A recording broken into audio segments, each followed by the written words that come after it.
Hi guys, Dr. Suvar and Dr. Kuta here, here to talk to some of the fellows that are pretty much halfway done through their training at their designated fellowships.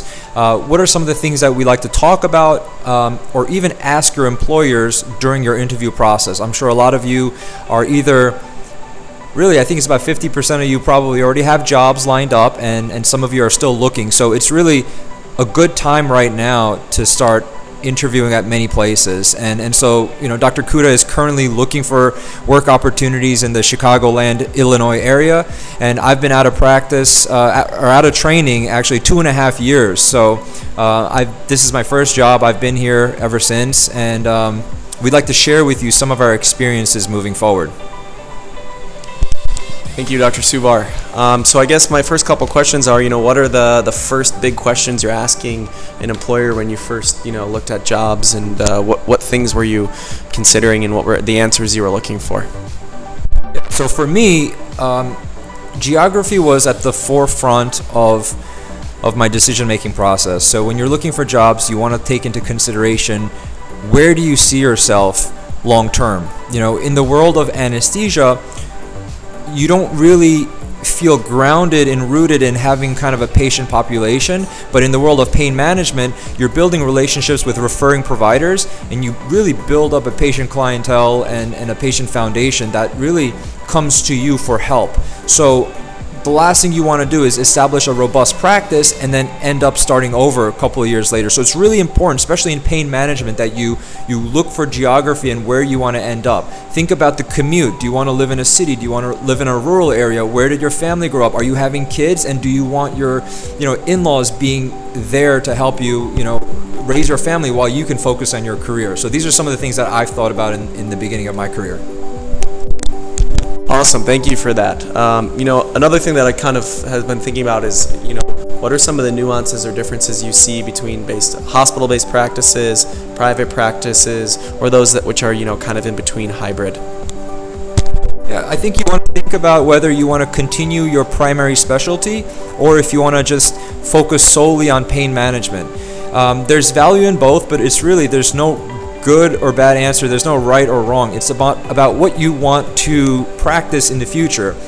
I think that it's certainly feasible to do both. That's what I do. I do a hybrid model where I'm actually doing 50% anesthesia, 50% pain management, and as my practice in pain management grows, I anticipate that I'll eventually do more pain management. But I certainly I enjoy both. It really, for me, it doesn't bother me that I do one or the other, but the fact that I do both is kind of what I've chosen, and that's the path that I've chosen.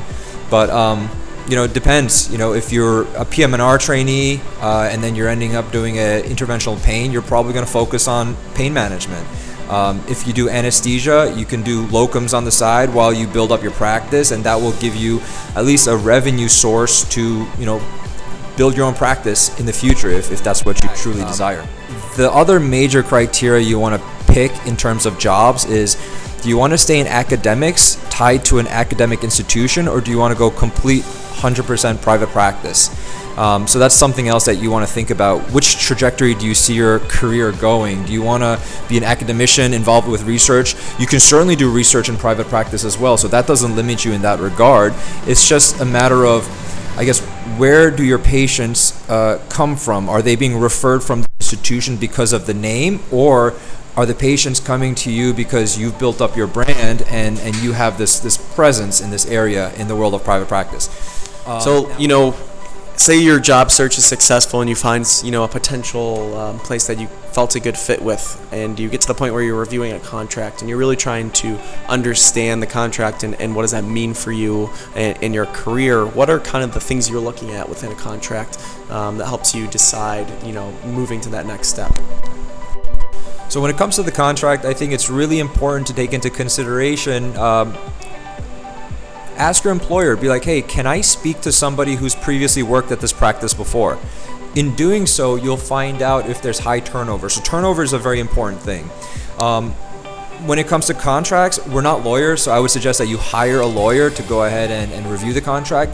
But specifically, what is in the fine print? Because a lawyer can look and scan through all the words and make sure that, it's mutual and that this is not a really one-sided contract. But I think in terms of your first job, think about the non-compete. There is a statistic out there that about 50% of employees do not stay at their first job in the first 5 years. So a non-compete, and if you want to stay in, let's say, a city like Chicago, and you have a non-compete that's going to preclude you from working at another practice within an X mile radius, that can be really difficult. That could push you outside of the city limits and out into the suburbs. If that's not what you're looking for, then that could be really miserable. And then lastly, several of the details, and sometimes, you have to think about what is your goal. We can't be short-sighted when looking for jobs, right? And so I think base salary, total compensation, vacation, allotted vacation to the employees, plus a bonus RVU/collection model.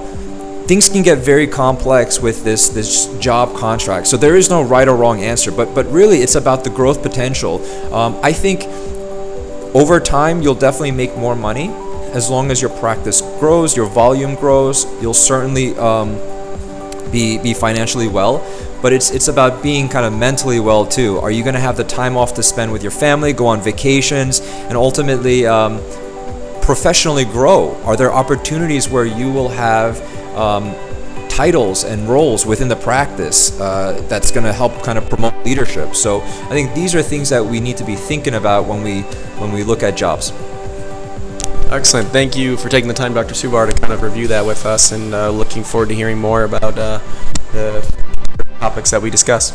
Yeah, and Dr. Kuta, since you're in this process, do you want to give a couple of pointers to some of the fellows who are looking for jobs right now? Yeah, I think the biggest thing that I kind of, obviously as I'm in the search, is just keeping a very broad and open mind, and building a lot of relationships, because you're able to use a lot of resources in the community, and if it's not a great fit at one opportunity, as long as things are kind of left in a mutual relationship, they're happy to point you in a direction that may be a better fit. So I think it's just making great relationships with those that service the area, and kind of treat the patients that you want to treat, and finding what's a good fit for you and your team. Yeah. Ultimate goal is to learn as much as we can and continue learning while we give the highest level of care to our patients. So thanks for listening, everyone.